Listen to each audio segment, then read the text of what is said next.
Okay, so Zoom came back. We've got to zoom on the camera a little bit. Okay, there we go. Now I got to remember where I put my chalk. It's getting challenging. Okay. So again, people tell me that the rate of change in the I direction should be the partial of f with respect to x. Okay, that makes a certain amount of sense if we cut this thing with the plane so that y remains constant, x changes, then we have some curve in the plane up here that has a slope that's equal to the partial derivative of f with respect to x. Okay, well, officially,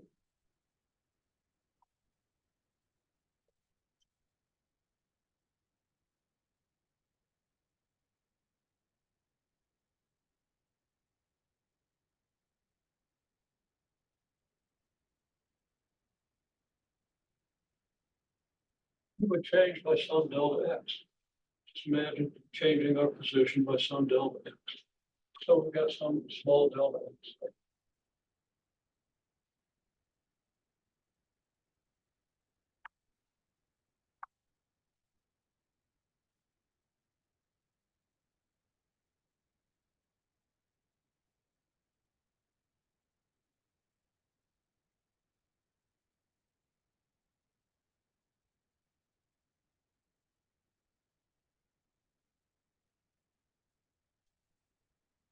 Well, the change in z is the change from here to here. Okay. Now, what's the value of the function here? The value of the function here is f of x naught y naught. And I suppose if I call this x naught y naught, I'll put 0. That's y naught. Okay. So again, my notation consistent. So for x naught y naught, I move a little bit in the direction of this vector, which means x changes by a little bit. It's going to change by delta x. Okay.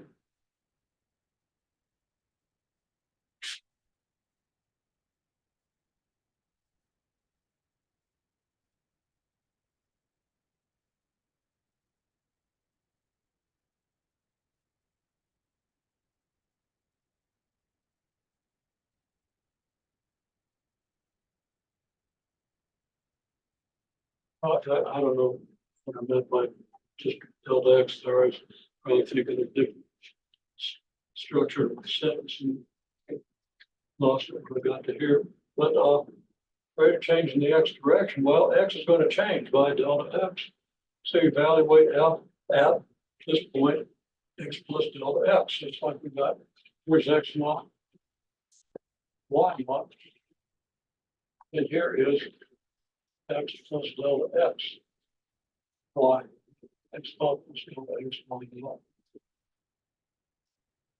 But here's my delta x. And here's the value of the function here. And here's the value of the function here.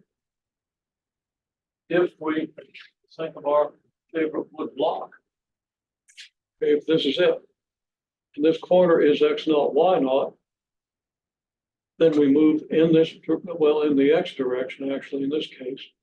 So let's kind of turn this so x is going this way. Okay. So we've got a kind of a positive slope here. Well, that positive slope is the derivative of f with respect to x. Here's our point x naught, y naught. Okay. So we multiply our change in x by the slope and we get the change in y. It's all the same. I really need to sort that out and make sure you understand that deeply.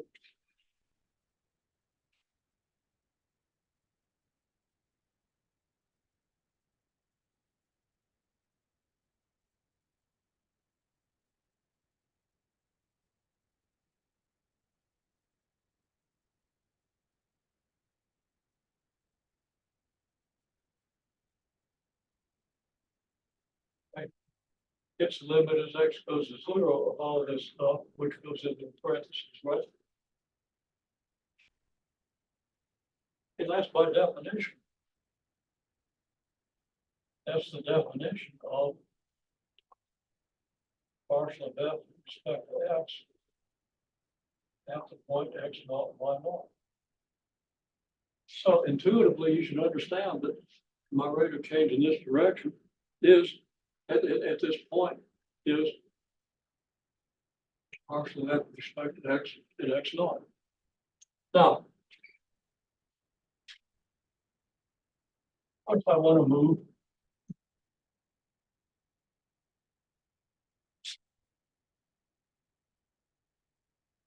in some direction?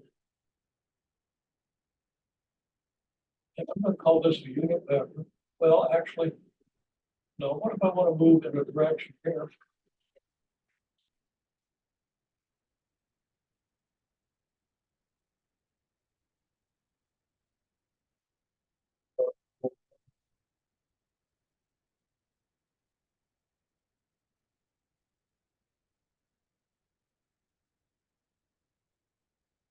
Okay, so if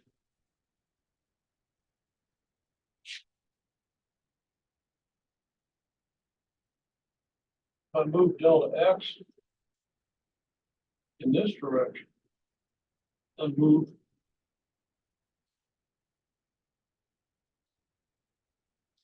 delta y in the y direction, then what's my rate of change?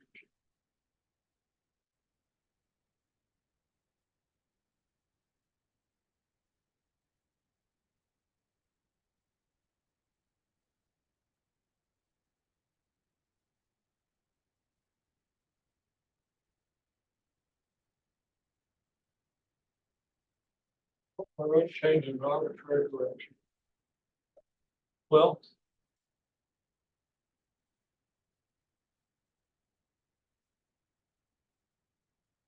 the directions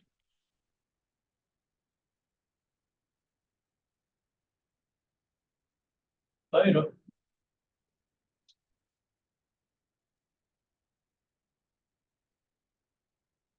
let's say this is a delta S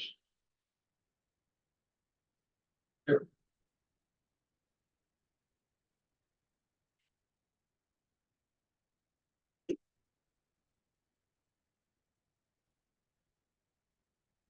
If the direction is theta, then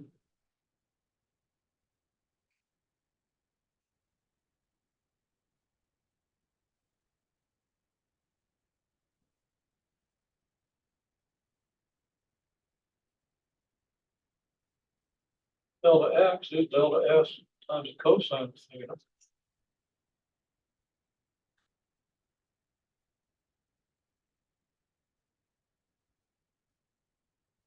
Delta y is delta S times the sine of theta.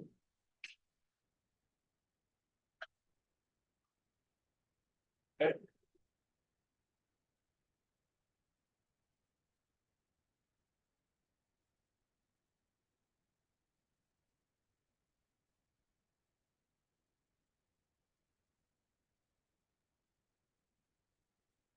Delta x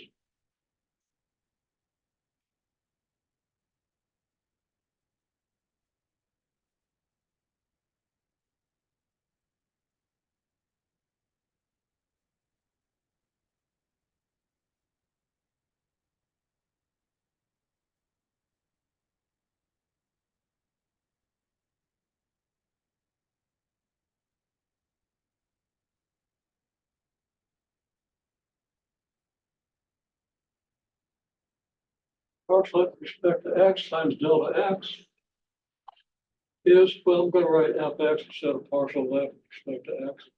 Okay. And so it's partial f with respect to x is fx times delta x. The delta x is delta S cosine theta, right? So I call that fx cosine theta delta x. Is that clear? Okay. And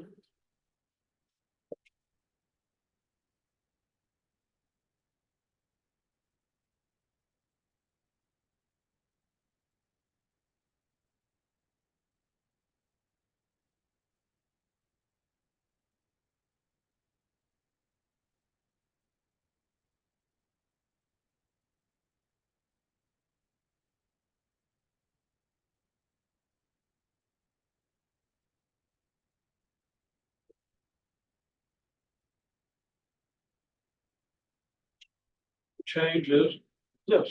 It's like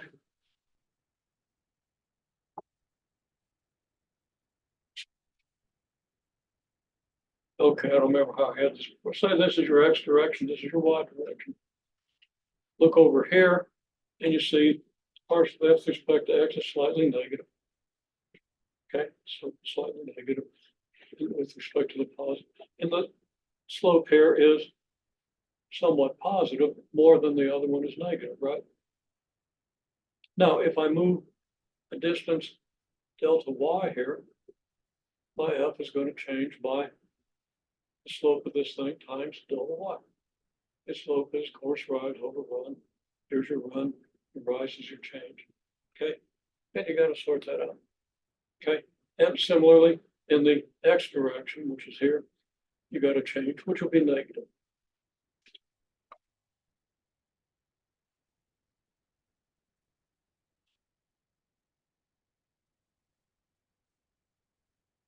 Make sure you can see that in a slanted block of wood. Okay, block of wood with a top slanted. Identify your partial with respect to X, or delta X, partial with respect to Y, or delta Y. And it should be clear then that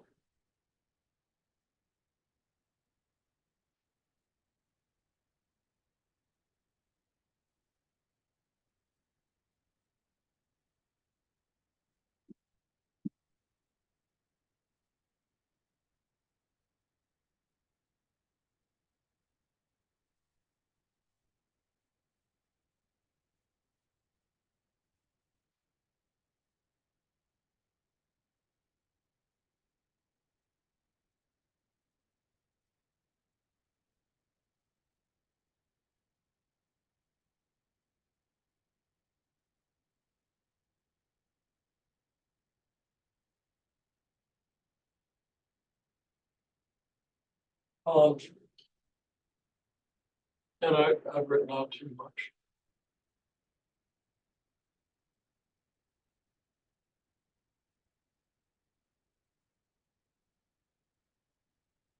Actually, I don't think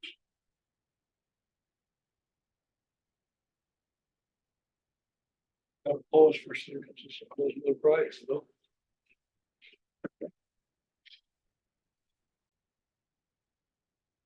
Notation's a wonderful thing, but if you write things down carelessly, you get this lead all over the place as I was.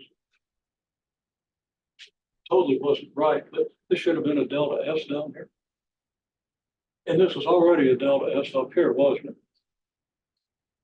So if I take these two changes and add them together, I get my change in F, right? But both of these have a delta S on them, not a delta S, delta X and delta Y. So now the delta S divides out. And I get what I just said. I knew I was going to use FX cosine theta. That's FY sine theta.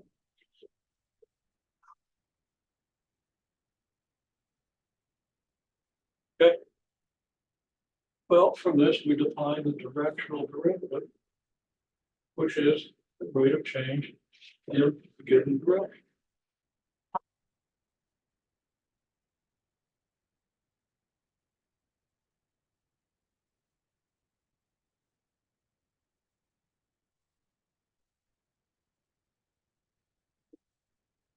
So we can say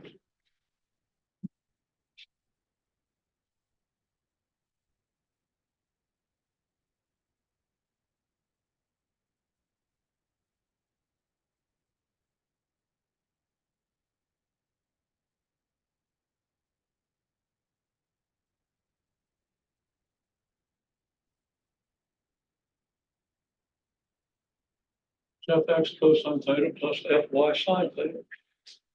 Cosine theta is basically how much of the change in position is in the X direction. Okay, closer you are to the direction of the I vector, the closer the cosine theta is going to be to 1, and the sine theta is going to be to 0. Closer you are to the Y direction, the greater the sine theta, the more sine theta, the closer sine theta is going to be to 1. Whatever I meant by that. Yeah, I think my getting clearly said. If you move it closer close to the y direction, sine theta is gonna be close to one, cosine theta is close to zero. In the trigonometry, the situation's obvious. Okay.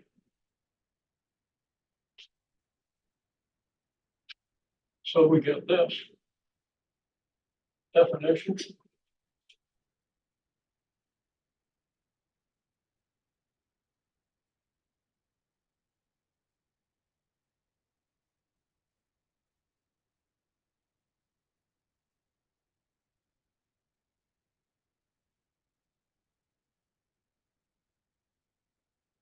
I'm going to say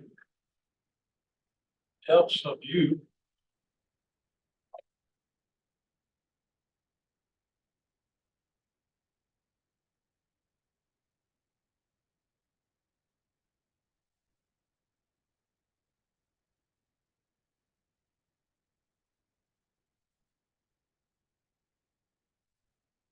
where u is a unit vector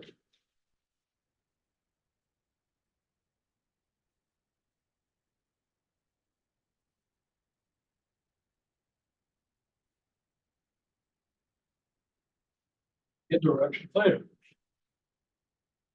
Okay. That makes sense.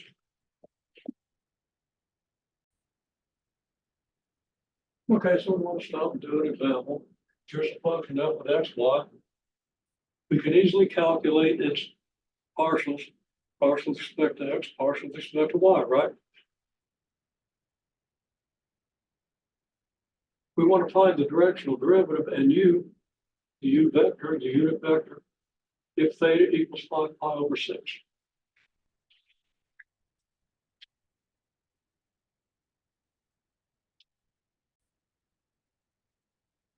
No, everybody pretty much started in finding the directional derivative naturally because it's so I'm going to say that u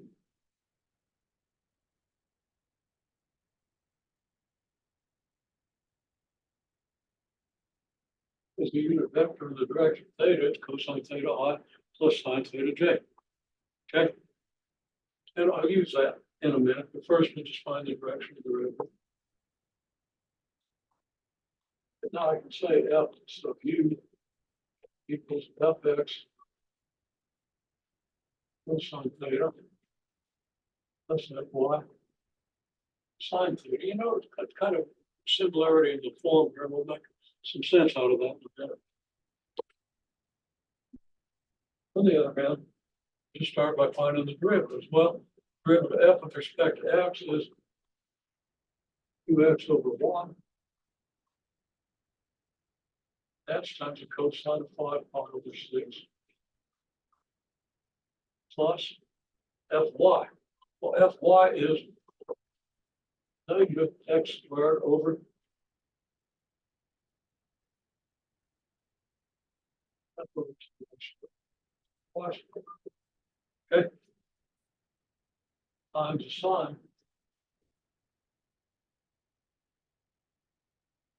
5 pi over 6, which then equals 2x over y times square root of 3 over 2.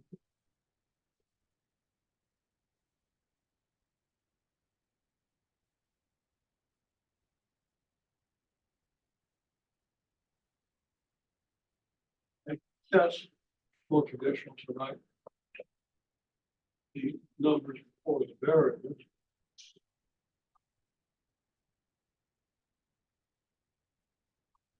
Of course, you got 2 here and 2 here. They just get this right. Not capable of all kinds of stuff. And that's minus x squared over 2y squared. And at least one of you puts this on denominator 2y squared. Okay. Which would give you a 2 here and a y here. So be 2 squared of 3xy minus x squared over 2y squared. Okay. Well, I think only one of you did that. And that's okay.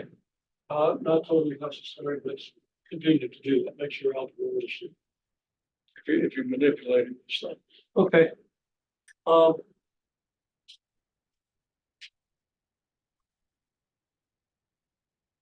I want to know.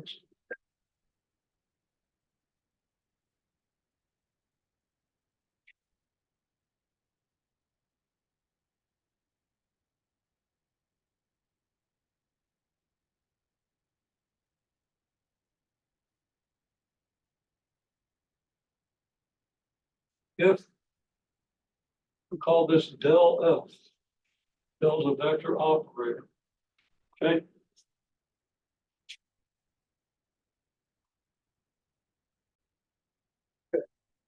Oh yeah, you know, we got the cosine of 5 pi/6 is negative. So we would have a negative here and a negative here. Okay.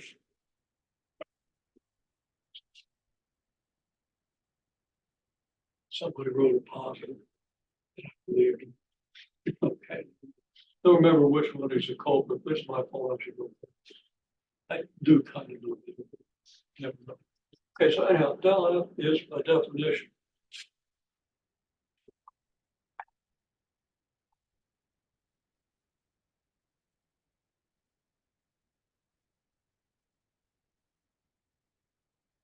Fx times I plus Fy times J. The I vector and the J vector. And if you have it in 3 dimensions, if F is a function in 3 dimensions, you can write an FZK. If you have 48 variables, get names for them and write out all 48 in the obvious way.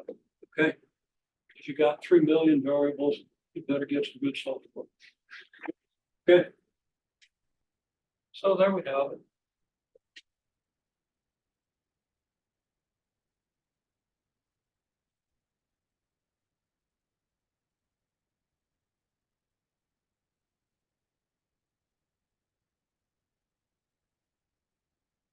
Del F is what we call the gradient of F.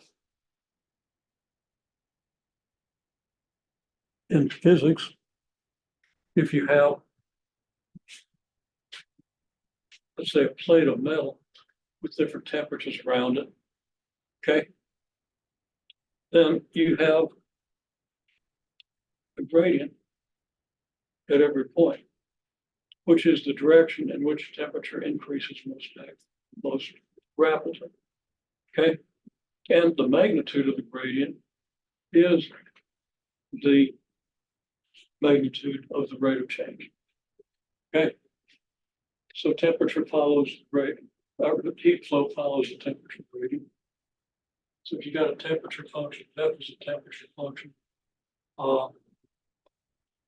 Right there, evaluated at any point is the direction, is a vector in the direction and of the magnitude equal to the maximum rate of change. Okay. And that's the direction the heat flows. And actually, heat flows opposite to the direction of the gradient, close from hot to cold. And the gradient would go from low to high, cool to high. So I could say that.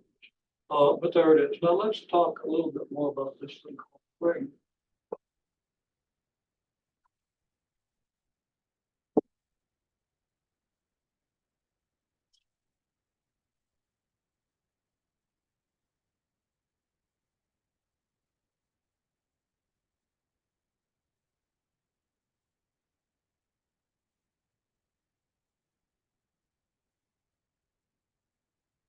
There it is again.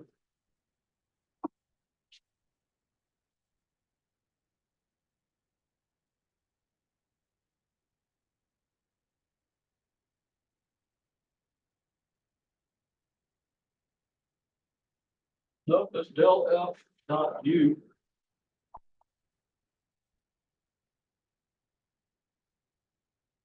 And we'll let U be a unit vector in direction theta.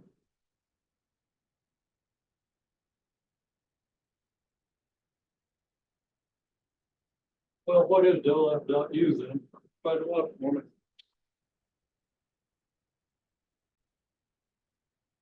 So it should be pretty obvious. Everybody eventually wrote it down. And it only took a minute or two to figure out what was going on. It just turns out that it's FXI. Oh, it's not FXI. C made me do that. Fx cosine theta. Cosine y sine theta equals your directional derivative in the direction u. Okay, so you take that as the way you figure out the directional derivative. Now, question here, I'm not sure everybody's going to get it, but maybe everybody's going to get it. Give you a minute to think about it.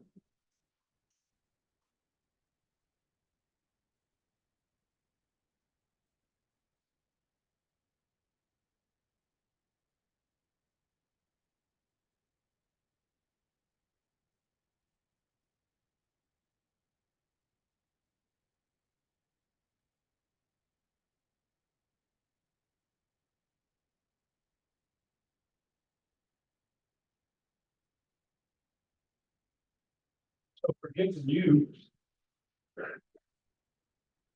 in what direction would f sub u be maximized? And you want to think about properties of the dot product and actually the definition of the dot product, not how you calculate a dot product, what's the definition of the dot product. So think about that for a minute or two.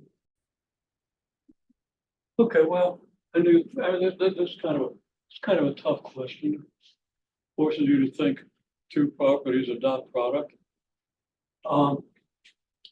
If u is in this direction and fu is in this direction, then what is fu dot u?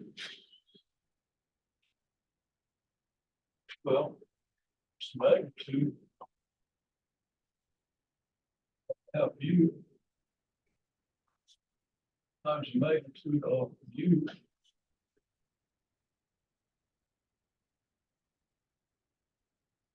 times the cosine of alpha, which is just the magnitude of u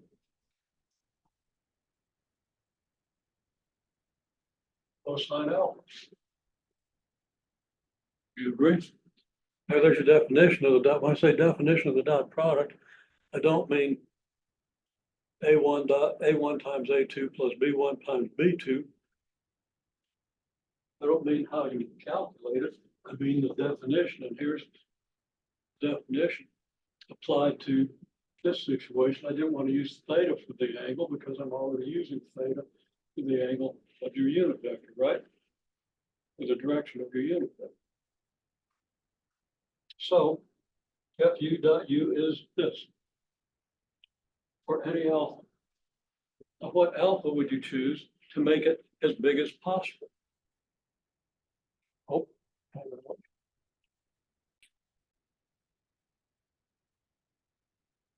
Oh, so what angle would you choose to maximize this? Well, the first answer I got was two vectors are superimposed while they're in the same direction. Okay, why would that maximize it? Because then the angle is zero, and what's the cosine of zero? 1. Well, if you just look at this expression, you can answer the question equally well. That was a good answer. But you answered equally well by saying, well, magnitude of fu is what it is. Okay.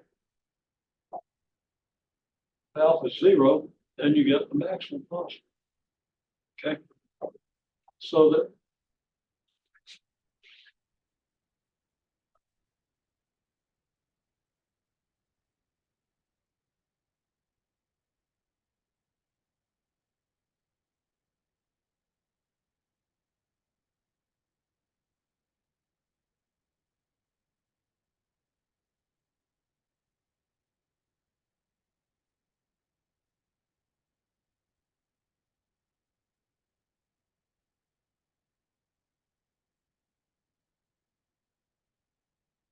say the maximum magnitude of fu is the direction u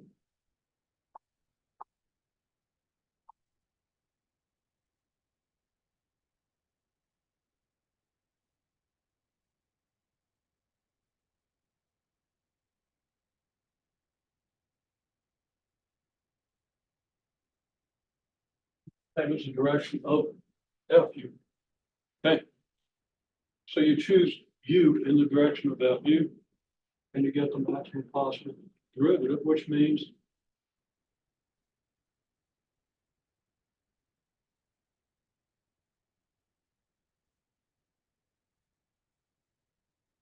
then if the gradient would just be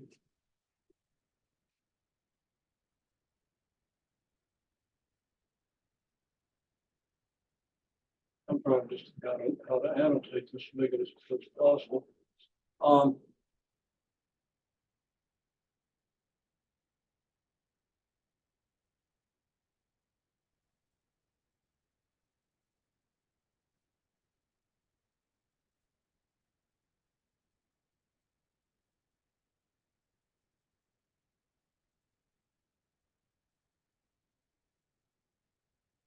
That pretty much establishes it. I don't want to say too much more about it.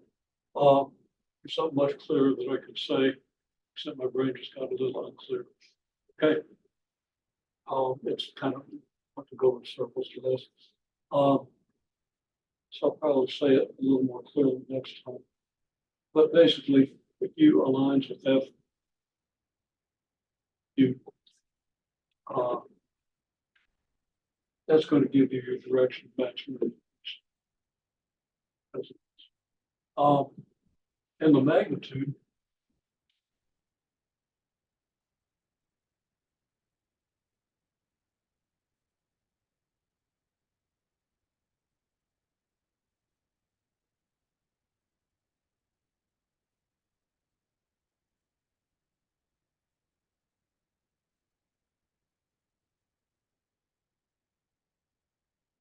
no, my notation's bad. Let me fix this. I shouldn't be using FU. I should be using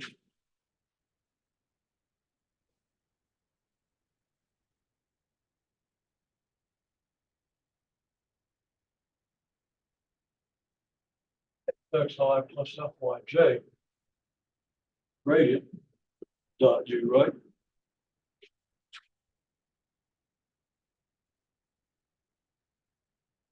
And I misled myself when I wrote FU here because I was being careless and then I went on. So this is just the magnitude of not FU, but LL. The gradient.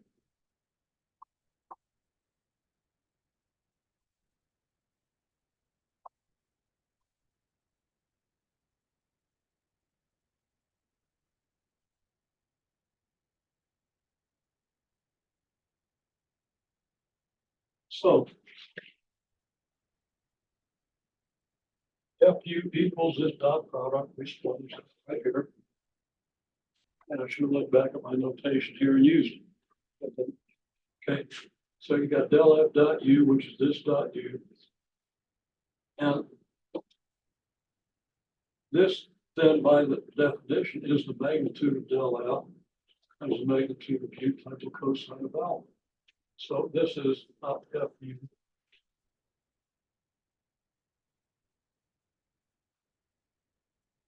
This is del F. So no wonder I was having trouble explaining this with my notation. It wasn't true. It wasn't going to come around. Okay. So anyhow, if I replace those, then everything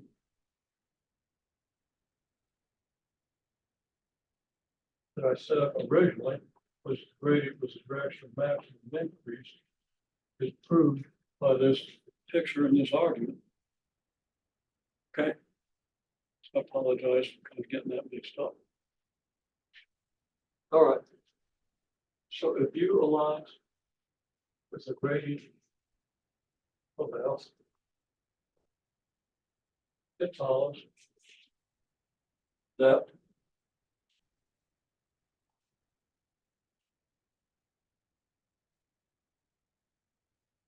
magnitude of FU equals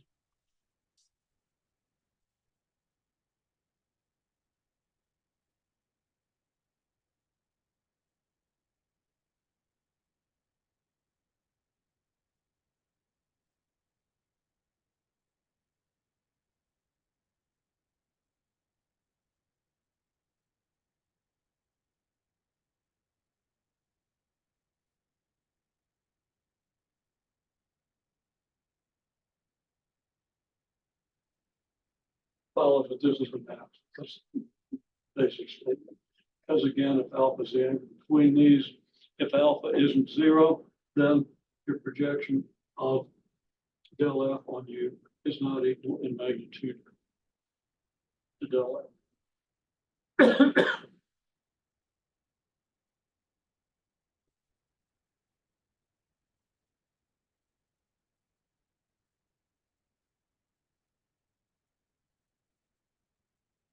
Okay, so that's a little garbled. I'm explaining that. Hopefully you can sort through it.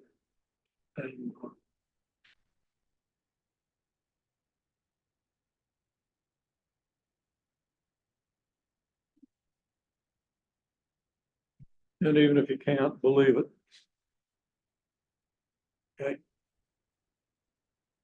As I stated earlier before I screwed up the proof, the gradient is it gives you the direction of maximum increase and the magnitude of maximum increase.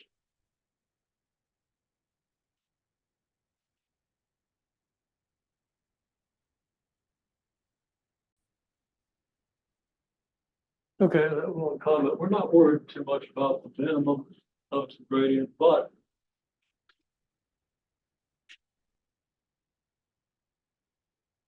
the gradient is the direction of maximum increase. If you go perpendicular to it, you get direction of no change. Okay, which means that the level curve is perpendicular to the gradient. So that's worth writing. Um,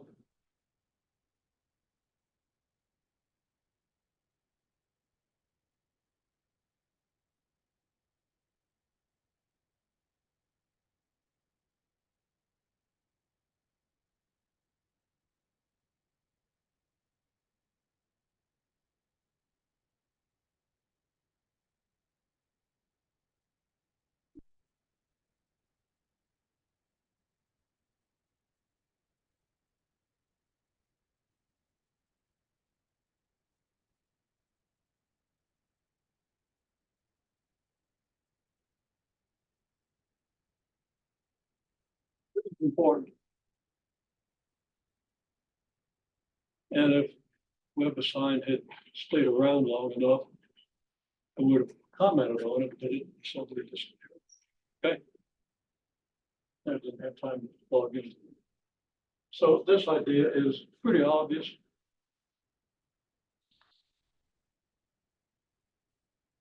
And this gives you a way of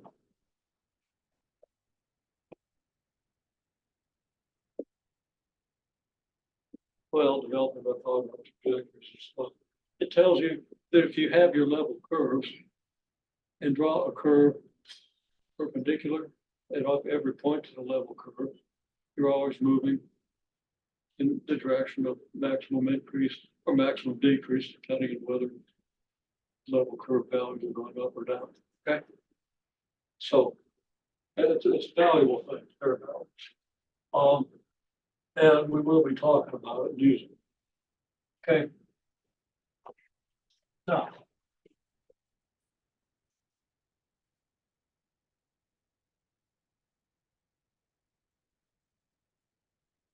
maximum div, a function of one variable.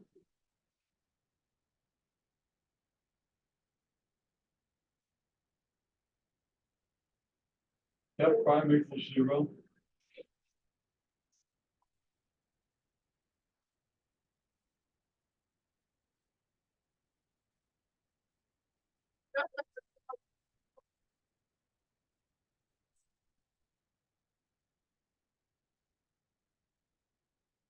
F double prime determines whether they have a maximum is.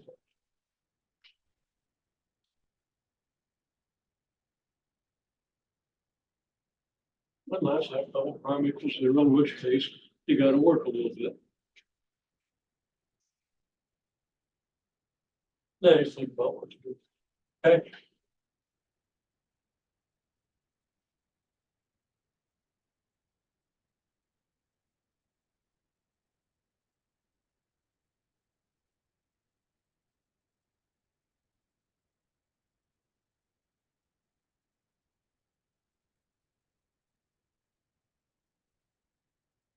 Well, two variables, is about what you expect. You had a critical point, fx and fy both have to be zero. Okay.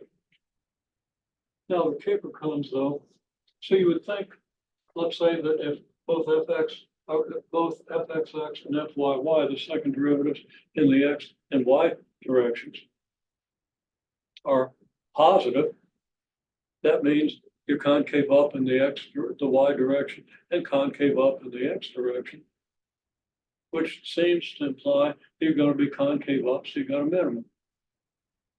Well, that ignores the fact that if you go at 90 degrees or 45 degrees to the x and y, you could be going down. Saddle point. Think of the shape of a saddle. Okay. So you gotta watch for that.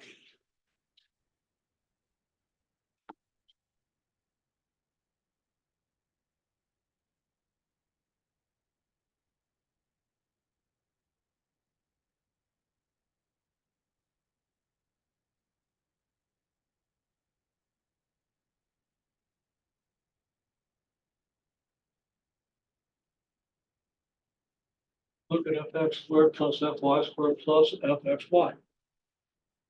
Okay. It's entirely possible that fx and fy have the same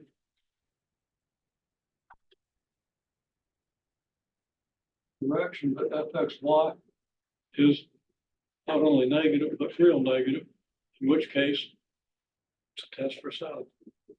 Okay. So that's pretty much it. You can read the stuff and think about the geometry of it, but think about saddle points. You know, you got a saddle here and it curves away this way, and in the x direction it's curving up. Okay. In the y direction it's curving down. And if you turn it 45 degrees, if the saddle is pretty steep this way, then at 45 degrees, your fxy would still be positive. Okay. I'm sorry. Yeah. Your fx would still be positive. Your fxy would still be positive. Your fy would be negative. And everything gets messed up. Okay. So just kind of visualize that.